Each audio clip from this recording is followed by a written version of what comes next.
Looking across the whole platform of TikTok, there's always someone at the top of the game. Since we all thought Charlie D'Amelio would always be the biggest TikToker, it kind of makes us look stupid. But one random day in 2020, Cabby Lame started posting. Little did we know he would become the biggest content creator on TikTok over the past few years. Now, if you lived under a rock during COVID, then you actually lived under a rock and there's something wrong with you. Because everyone was basically locked inside and had nothing to do except for scrolling TikTok and playing games. And that's where Kaby Lame came in with his funny skits. The one thing that made Kaby Lame funny to watch is a very opposite and weird reason. And it's that he simply never spoke in his videos, which might sound really weird, but that's his content style. Now you might be wondering, why doesn't the biggest creator on the platform ever speak in his videos? And I wondered that as well, but basically when he started, he didn't know anything about the English language, and his English was so bad that people used to dislike his videos before he started his own style, and I think that's one of the most core reasons to why he is the non-speakable content creator he is today. Now you see, he was also a factory worker in Italy before his fame, and it's also where he started his TikTok career before moving to the US. So basically he's a Italian citizen, but he's from Senegal, so don't get that wrong. Now fast forwarding to now, he just recently sold his company Step Distinctive Limited, which is an e-commerce TikTok shop band deal plus AI business he has, and since we would never guess something like this would happen, it actually did.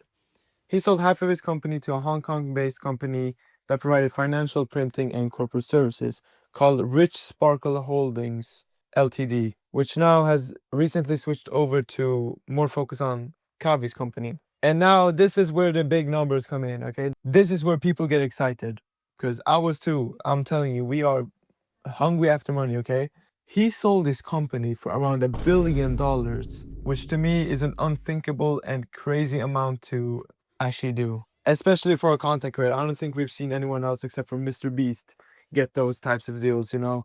It looks really crazy, and honestly, I'm really proud of him. And that means also that he now only owns 49% of his previous fully owned company. Now, starting off, there's a lot of hate on Twitter for some reason, and it kind of makes me sad because Kaby Lame is the biggest TikToker for a reason, and he's just so great.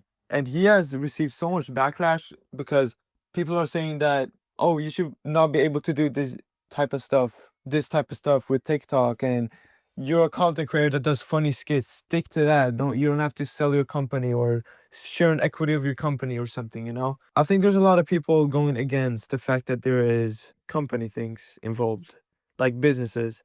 Because usually the hard part of starting a business is you got no one to sell to, you got no one to attract. But with people on the internet, you can actually just build an audience and attract people to your business. That's just the basic formula of how it will work. And it seems like people are not so happy about that because there's actually other people out there working hard.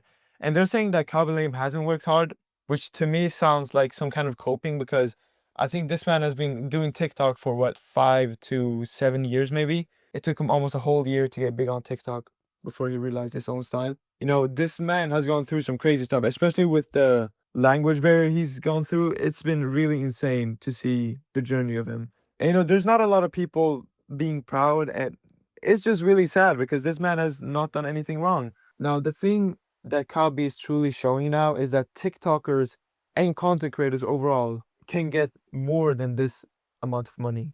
Like, this is a lot of money. I don't think this amount of money would ever be in my bank account. Probably never ever. I mean, you could always hope for it, but no.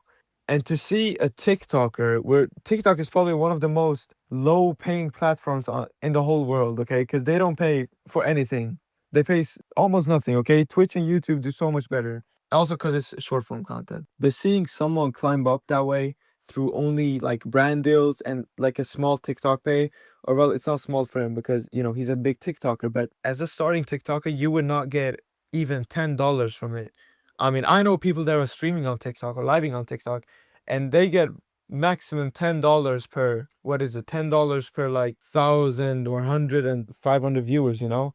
It's because those roses and stuff, there's a big percentage taken away from them when you buy them, and that's why they have so low value. But climbing up that way through brand deals that's insane, okay? That's really insane.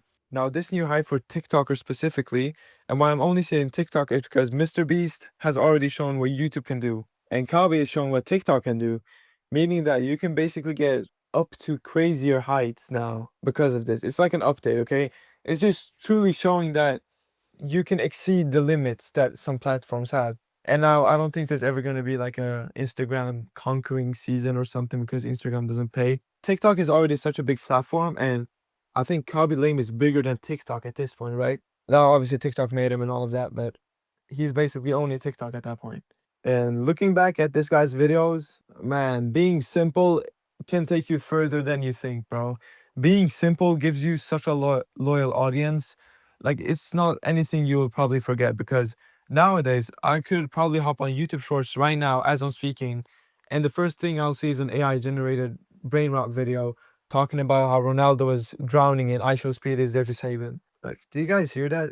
It sounds super weird and dumb, right? But seeing these people just posting and posting and posting without any like, without barely any editing, right? This guy's just putting clips in front and he's just doing his own thing, and that's just like really impressive because we never thought that TikTok could take someone that far, right? Now this just truly breaks like a big barrier for so many people, and it might even encourage more people to become content creators. It's crazy how the social media platforms and all of that work.